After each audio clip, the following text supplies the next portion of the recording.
আসসালামু আলাইকুম। অষ্টম শ্রেণীর গণিত টিউটোরিয়ালে তোমাদেরকে স্বাগতম। এই ভিডিওতে আমরা জমির নকশায় ত্রিভুজ ও চতুর্ভুজ এই অধ্যায়ের 3টি বাহু এবং 2টি কর্ণ দেওয়া থাকলে কিভাবে চতুর্ভুজ অঙ্কন করতে হয় এটি দেখব। ছক 5.8 পূরণ করব। তো শিক্ষার্থীরা তোমাদেরকে আমি হাতে কলমে এটি দেখিয়ে দেব। সেক্ষেত্রে আমি সেখানে 1 নম্বর, 2 নম্বর, 3 নম্বর দেব, যেগুলো হবে অঙ্কনের বিবরণ। তো 1 নম্বর বক্স 1 নম্বর বক্সের মধ্যে লিখবা, 2 নম্বরটা 2 নম্বর বক্সের মধ্যে লিখবা, 3 নম্বরটা 3 নম্বর বক্সের মধ্যে লিখবা। অর্থাৎ এখানে দেখো এই যে অঙ্কনের বিবরণগুলো ওলটপালট করে দেওয়া আছে এই কলামে।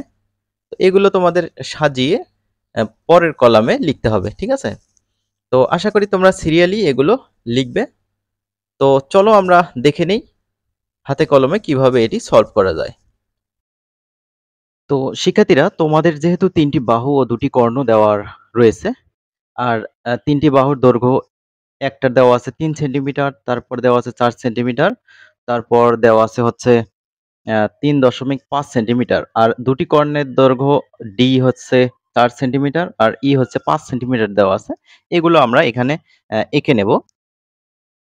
তো এখানে খেয়াল করো তোমরা, প্রথমে এ সমান 3 সেন্টিমিটার আমরা একটা বাহু নেব, হ্যাঁ? এই তো দেখো 3 সেন্টিমিটার একটা বাহু নিয়েছি। পরে নামকরণ করতেছি, এক লাইনে সবগুলো আমরা এঁকে নেই। তারপর আরেকটা বাহু দেওয়া আছে 4 সেন্টিমিটার, তারপর আরেকটা বাহু দেওয়া আছে আমাদের 3.5 সেন্টিমিটার, সেটা হচ্ছে সি নাম দেব আমরা। 3.5 এই হচ্ছে 3, তারপর এই হচ্ছে 3 এবং 4 এর মাঝামাঝি, হ্যাঁ? তো যাই হোক, একটু কম বেশি হতে পারে, তোমরা ঠিকঠাক করে নিবা।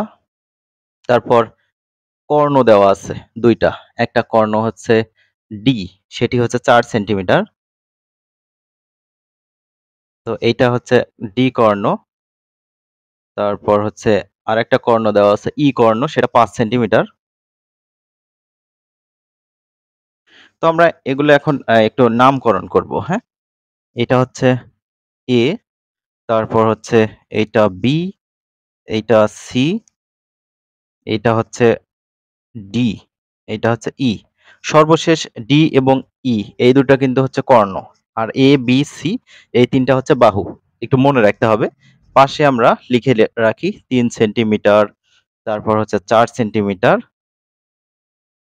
তারপর এইটা হচ্ছে 3.5 সেন্টিমিটার, তারপর ডি কর্ণটা হচ্ছে 4 সেন্টিমিটার,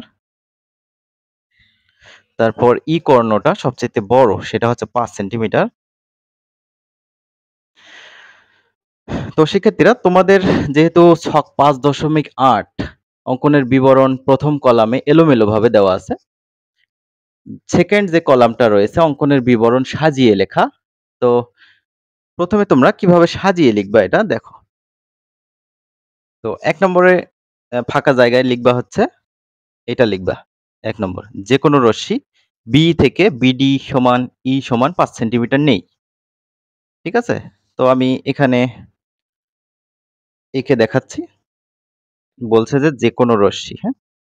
যেকোনো রশ্মি বি।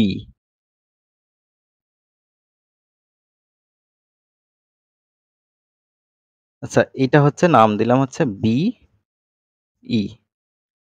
এটা হচ্ছে রশ্মি চিহ্ন। যেকোনো রশ্মি বি থেকে আহ, দেখো বিডি সমান ই সমান 5 সেন্টিমিটার, অর্থাৎ এই যে ই যে কর্ণটা রয়েছে এটা 5 সেন্টিমিটার কাটতে হবে। 5 সেন্টিমিটার কাটতে হবে, ঠিক আছে? তো আমরা তো একবার মেপেই এখানে রেখেছি।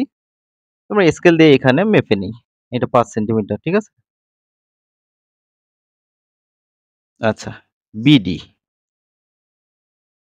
এটা আমরা নাম দেব হচ্ছে ই। তো আমাদের 1 নম্বরটা শেষ। তোমরা প্রথম বক্সের মধ্যে 1 নম্বরটা লিখবা সাজিয়ে লেখার সময়।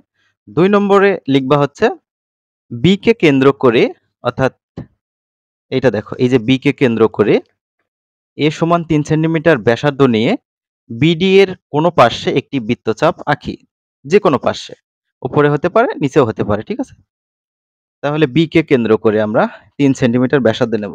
আচ্ছা 3 সেন্টিমিটার আমরা ব্যাসার্ধটা নিয়ে নেই। তাহলে বি কে কেন্দ্র করে আচ্ছা উপরের দিক কেটে নিলাম। ঠিক আছে? তো কাটা শেষ। এখন আমাদের পরবর্তীতে দেখো, এবার ৩ নম্বর। ৩ নম্বরটা তোমরা লিখে নিবা বইয়ের মধ্যে। এবার ডি কে কেন্দ্র করে বি সমান ৪ সেন্টিমিটার। এবার এই যে ডি কে কেন্দ্র করে বি সমান ৪ সেন্টিমিটার ব্যাসার্ধ নিয়ে এখানে বসিয়ে এখানে কাটবো। ঠিক আছে? তাহলে তোমাদের একটু ভালোভাবে দেখাই জিনিসটা, লিখে নিবা। ডি কে কেন্দ্র করে বি সমান ৪ সেন্টিমিটার ব্যাসার্ধ নিয়ে বিডি এর একই পাশে আরেকটি বৃত্তচাপ আঁকি। তাহলে এবার হবে ৪ সেন্টিমিটার।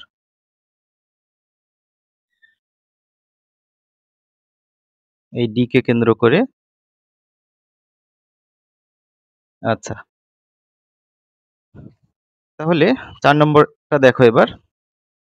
ধরি বৃত্তচাপদ্বয় এ বিন্দুতে ছেদ করে।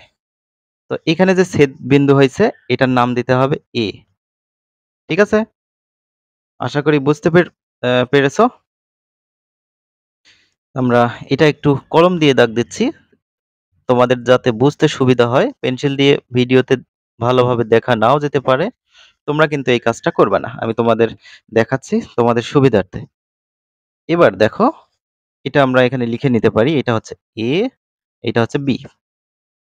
পরে আমরা এগুলো যোগ করে দেব। এবার ৫ নম্বর দেখো, ডি কে কেন্দ্র করে সি সমান ৩.৫ সেন্টিমিটার ব্যাসার্ধ নিয়ে বিডি এর যে পাশে এ বিন্দু রয়েছে তার বিপরীত পাশে একটি বৃত্তচাপ আঁকি। বিডি এর যে পাশে এ রয়েছে, দেখো বিডি এর যে পাশে এ রয়েছে তার বিপরীত পাশে মানে এই পাশে একটা বৃত্তচাপ আঁকতে হবে। ডি কে কেন্দ্র করে সি সমান ৩.৫ সেন্টিমিটার। এই তো সি হচ্ছে ৩.৫ সেন্টিমিটার ডি কে কেন্দ্র করে নিচের দিকে। হ্যাঁ,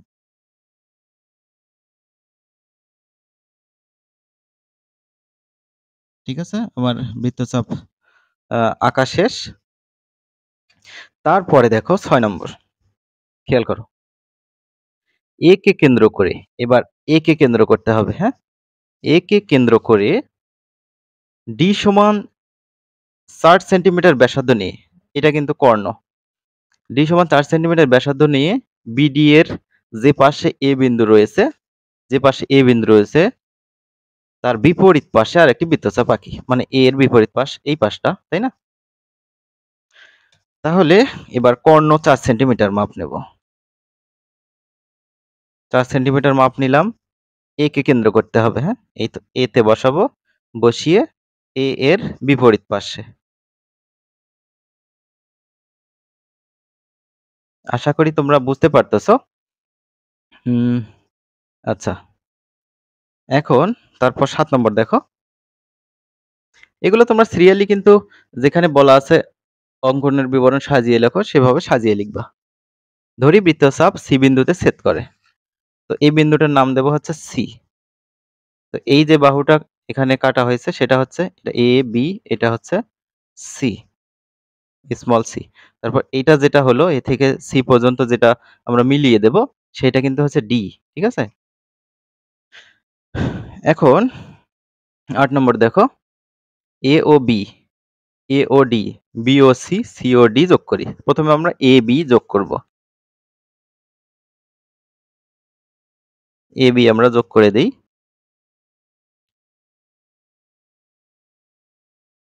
আচ্ছা, যোগ করা শেষ। তারপর আমাদের বলছিল হচ্ছে এ ও ডি যোগ করি। এই তো দেখো এ থেকে ডি যোগ করে দেব।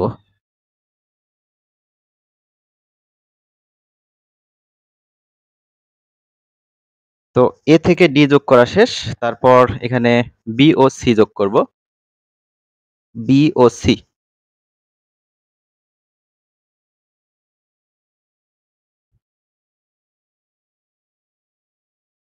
ঠিক আছে, বি ও সি যোগ করা শেষ। তোমরা এগুলো বাসায় প্র্যাকটিস করবা, না হলে কিন্তু এগুলো পারবে না। প্র্যাকটিসের বিকল্প নাই। ম্যাথ দেখো সি ও ডি যোগ করি। এই তো সি থেকে ডি যোগ করতে হবে।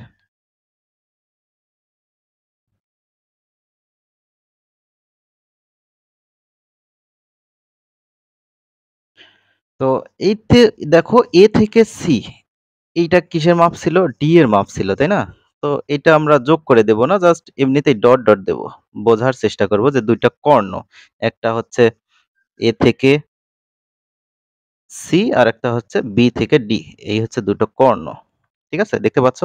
বিডি মানে হচ্ছে ই কর্ণ 5 সেন্টিমিটার, আর এসি এটা হচ্ছে ডি কর্ণ। ঠিক আছে, এখন সর্বশেষ তোমাদের যা লিখতে হবে সেটা হচ্ছে, সুতরাং এ বি সি ডি চতুর্ভুজই নির্ণয়ে চতুর্ভুজ। তো আমি এটা আবার দেখাচ্ছি, তোমরা সিরিয়ালি এভাবে বইয়ের মধ্যে লিখে নিবা। ঠিক আছে,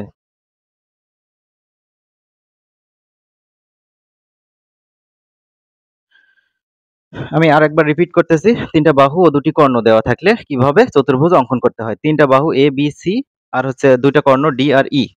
প্রথমে এই তো দেখো, বিই যে কোনো একটা রশ্মি নেওয়া হয়েছে, বিই থেকে বিডি সমান ই, অর্থাৎ এই বড় কর্ণটা কেটে নেওয়া হয়েছে এই বরাবর।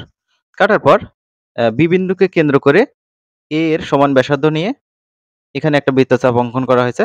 তারপর ডি বিন্দুকে কেন্দ্র করে বি এর সমান ব্যাসার্ধ নিয়ে এই ডি কে কেন্দ্র করে এই এ এর এখানে একটা বৃত্তচাপ অঙ্কন করা হয়েছে, সেটা এ বিন্দুতে ছেদ করে।